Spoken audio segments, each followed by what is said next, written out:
Order block fail होने के ये 5 रीज़न हैं। अगर आप इन्हें अच्छे से समझ लें तो आपका विन रेट इजीली 70 से 85% तक इंक्रीज हो सकता है। आओ आगे देखते हैं। जब लोग ऑर्डर ब्लॉक पे एंट्री ले लेते हैं लेकिन गलती कहाँ होती है ये कोई नहीं देखता। सबसे बड़ा रीज़न ये है ट्रेंड के अपोजिट डायरेक्शन में ऑर्डर ब्लॉक आइडेंटिफाई करना। अगर मार्केट क्लियरली डाउन ट्रेंड में है तो बाई ऑर्डर ब्लॉक लेना मतलब मार्केट के साथ फाइट करना। अगर स्ट्रक्चर कंफर्म नहीं हुआ लाइक ब्रेक ऑफ स्ट्रक्चर या चेंज ऑफ कैरेक्टर मिसिंग है और लोग फिर भी एंट्री मार देते हैं, याद रखो जब तक स्ट्रक्चर क्लियर ना हो ऑर्डर ब्लॉक का कोई वैल्यू नहीं होता। यानी आप मार्केट को गलत जगह से पकड़ रहे हो। मान लो अगर आप ये सब क्राइटेरिया फिल करते हो तो ऑर्डर ब्लॉक पे एंट्री लेने से पहले चेक करो कि ऑर्डर ब्लॉक प्रीमियम जोन में है या डिस्काउंट जोन में है। अगर प्रीमियम जोन में है तो इसे अवॉइड करना चाहिए क्योंकि यहाँ पर बड़े प्लेयर्स का इंटरेस्ट नहीं होता और डिस्काउंट जोन में बड़े प्लेयर्स अपने ऑर्डर्स फिल करते हैं। स्मार्ट मनी हमेशा डिस्काउंट में बाई करता है और प्रीमियम में सेल। तो अगला ट्रेड लेने से पहले ये मिस्टेक चेक कर लेना।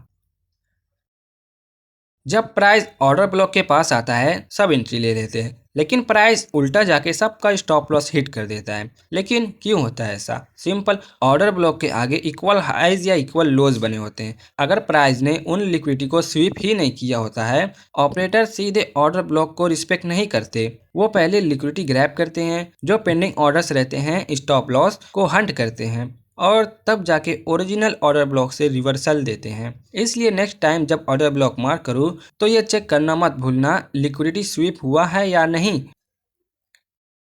इनकम्प्लीट मिटिगेशन क्या होता है? जब प्राइस ऑर्डर ब्लॉक के पास आता है लेकिन ऑर्डर ब्लॉक को पूरी तरह से टच नहीं करता या कोई स्ट्रॉन्ग रिएक्शन कैंडल नहीं बनाता तो ये सिचुएशन होती है इनकम्प्लीट मिटिगेशन। मतलब ऑर्डर ब्लॉक फुल्ली न्यूट्रलाइज नहीं हुआ, अभी भी वहाँ अनफिल ऑर्डर्स बचे हैं। क्यों? यह लो प्रोबेबिलिटी सेटअप है। ये सबसे इंपॉर्टेंट पार्ट है। जब मिटिगेशन इनकम्प्लीट होती है जोन के अंदर अभी भी बड़े प्लेयर्स के ऑर्डर्स पेंडिंग होते हैं।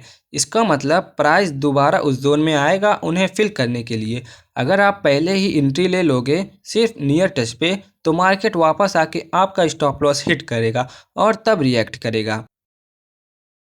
प्राइस एक बियरिश ऑर्डर ब्लॉक के पास आया लेकिन उस जोन के थोड़ा सा टच करके ऊपर से रिवर्स हो गया। आप सोचे टच हो गया और सेल कर दिए, मार्केट वापस गया, आपका स्टॉप लॉस लिया और तभी नीचे गिरा। यही होता है incomplete mitigation trap. Incomplete mitigation को कैसे पहचानें? चार्ट पे कुछ क्लियर साइंस मिलते हैं। Check point explanation. प्राइस सिर्फ ऑर्डर ब्लॉक के एज तक गया, कैंडल का विक जोन के बाहर नहीं गया। No full body close inside, order block candle ने जोन के अंदर बॉडी क्लोज नहीं दी।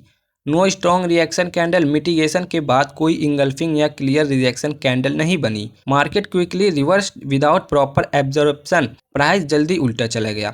अगर ये सिम्टम्स दिख रहे हैं समझ जाओ मिटिगेशन इनकम्प्लीट है। क्या करना चाहिए? रूल याद रखो, हमेशा full mitigation plus reaction candle का वेट करो। प्राइस पूरा जोन टच करे या थोड़ा ओवरलैप करे, एक स्ट्रॉन्ग रिएक्शन कैंडल या इंगल्फिंग कैंडल बनाए तब एंट्री प्लान करो कंफर्मेशन के साथ। यानी simple step, wait for full mitigation, देखो reaction candle clear direction show करे और एंट्री लो नेक्स्ट कैंडल पे। मार्केट साइकोलॉजी एंगल से समझे। बड़े प्लेयर जब कोई ऑर्डर ब्लॉक बनाते हैं उनके कुछ ऑर्डर्स फिल हो जाते हैं, कुछ पेंडिंग रह जाते हैं। उन्हें फिल करने के लिए मार्केट दोबारा आता है। अगर प्राइस सिर्फ पास से निकल गया, इनकम्प्लीट मिटिगेशन। इसका मतलब बड़े प्लेयर्स का काम अभी पूरा नहीं हुआ, उन्हें अभी और लिक्विडिटी चाहिए। इसलिए मार्केट दोबारा उस जोन में जाके स्टॉप लॉस ट्रिगर करता है, ऑर्डर्स फिल करता है, फिर एक्चुअल मूव देता है।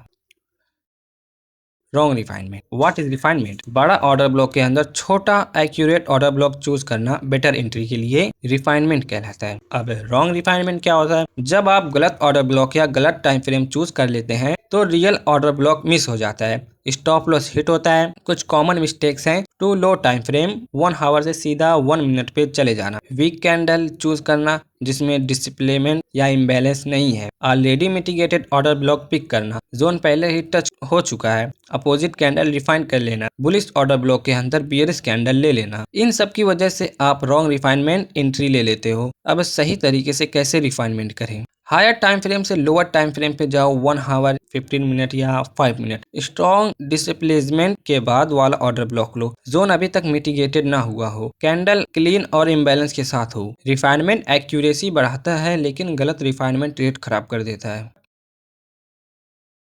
जब आप price zone, order block, fair value gap, ATC में आते ही सीधे एंट्री ले लें बिना रिएक्शन या कंफर्मेशन कैंडल का वेट किए, उससे कहते हैं नो कंफर्मेशन एंट्री। क्या होता है प्रॉब्लम? मार्केट सिर्फ लिक्विडिटी ग्रैब करता है और उल्टा चला जाता है। एंट्री लो प्रोबेबिलिटी होती है, फेक रिएक्शन में स्टॉप लॉस हिट हो जाता है, कंफर्मेशन ना होने से डायरेक्शन अनश्योर रहती है। कुछ कॉमन मिस्टेक्स और सिर्फ टच पे एंट्री ले लेना, रिएक्शन कैंडल या स्ट्रक्चर शिफ्ट का वेट नहीं करना, एंट्री बिना ब्रेक ऑफ स्ट्रक्चर के लेना, लोअर टाइम फ्रेम में इंपल्सिव कैंडल इग्नोर कर देना। अब सही तरीके से कैसे एंट्री लें? जब प्राइस जोन में आए तो कोई भी कैंडल स्टिक पैटर्न देखो या फिर लोअर टाइम फ्रेम में जाके ब्रेक ऑफ स्ट्रक्चर और चेंज ऑफ कैरेक्टर देखो, फिर एंट्री लो। टच मत देखो, रिएक्शन प्लस स्ट्रक्चर ब्रेक देखो, वही रियल कंफर्मेशन है।